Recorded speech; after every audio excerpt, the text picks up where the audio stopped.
Hello and welcome back to the Mindful Model Maker, and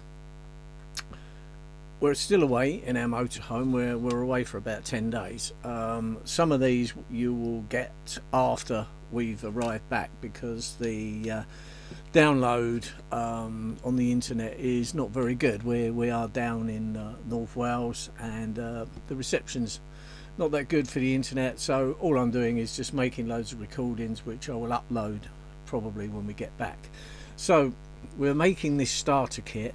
Now, last time I made a starter kit, which was the red arrows, I followed the instructions religiously and used all of the bits and pieces that came with to show that you can produce a really nice kit. I hope you think it is. Anyway, that's on my channel. If you have a look, you will see the building of that.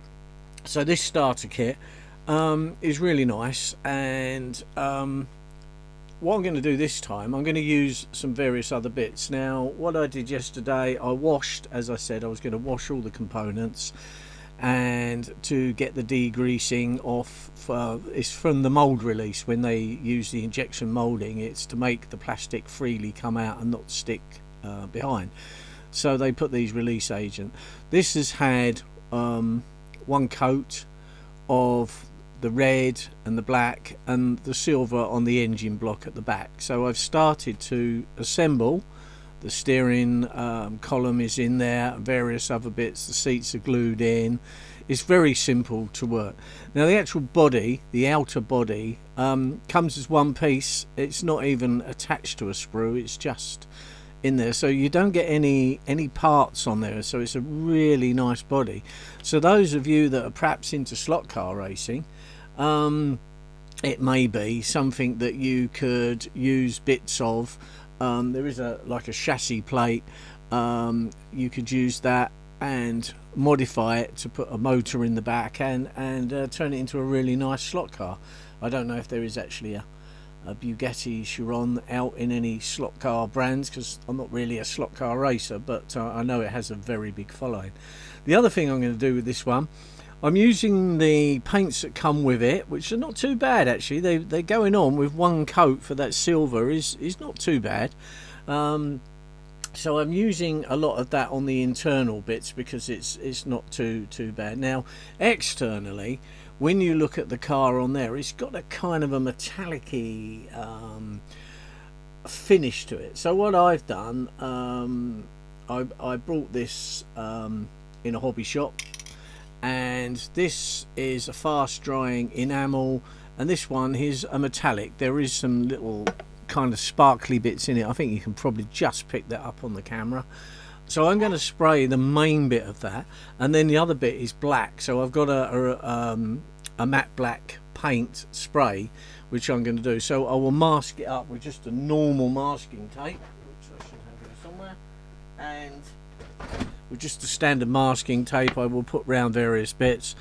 And they're only very small areas, so it's not going to use a lot of paint, but I'm doing that. The only reason is because I can show you that you can use a starter kit and then start to add your own bits to that to make it slightly different, because that's what modelling is all about. A lot of us, I started years ago with Engage, and at that time it was mainly foreign stuff. So if you wanted buildings that looked more kind of English type railway stations and that, you used to buy a kit, and what they call kit bashing, you used to use that as the base and then add bits to it to make it look more like an English railway station. And that's what we used to do in the early days. I mean, now you can just scratch build stuff, or most places now you can buy kits, either card, plastic or whatever, and make very realistic things, because obviously the hobby has come on in all directions. You still can use your own skills and your own bits to add. So like I say, you could turn this into a slot car if you wanted to. So what I'm doing this time, just to recap, I'm using the basic paints that come with it, which are not bad. They are acrylic, so they're water based, okay, whereas this spray is an enamel. It's just a small, I think it was about £6 something like that. I don't think it says on the tin. No, it doesn't. And it's got the ball bearing, so it's a rattle can. So you just need to get that not too hot, but room temperature, rattle it as much as you can, and that will get it kind of stirred up, because that's what that does. And then I will be spraying it with that, so I will mask up the areas that need to be black and spray the red, and then when the red's gone off, mask that up and spray the black, and we'll see what kind of finish it comes up. I'm not an expert sprayer. I tend to try and put it on too quick, but the secret with spraying, as I said before in another one of my videos, is lots of thin coats, and that is it. It's very hard to do, because it's very, when you put the first coat on, if oh, that looks good, you want to do it, but it's nice to let it really dry in between. Anyway, so that's where we are on the car. Done most of the internal bits there. Going to give it another coat of paint later today, and I'm not going to show you bit by bit me filing down, gluing in and all the rest, because I've shown you the basic bits before. You can go back over that.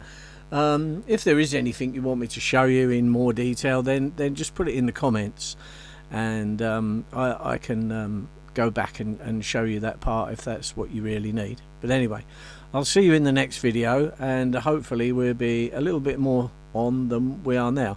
I mean, you could build one of these quite easily in 2 or 3 hours, even being a novice, because this is a skill level 1, so it is okay. Some bits are fiddly. Get yourself a really nice pair of tweezers is what I would suggest, and take your time. And if something doesn't go quite right the first time, just leave it a little bit longer and then come back to it. So if you're not in the right mood, leave it till you are. That's my advice anyway. I'll see you in the next video. Thank you very much. So we'll see how much further on we've got. Thank you. Bye now.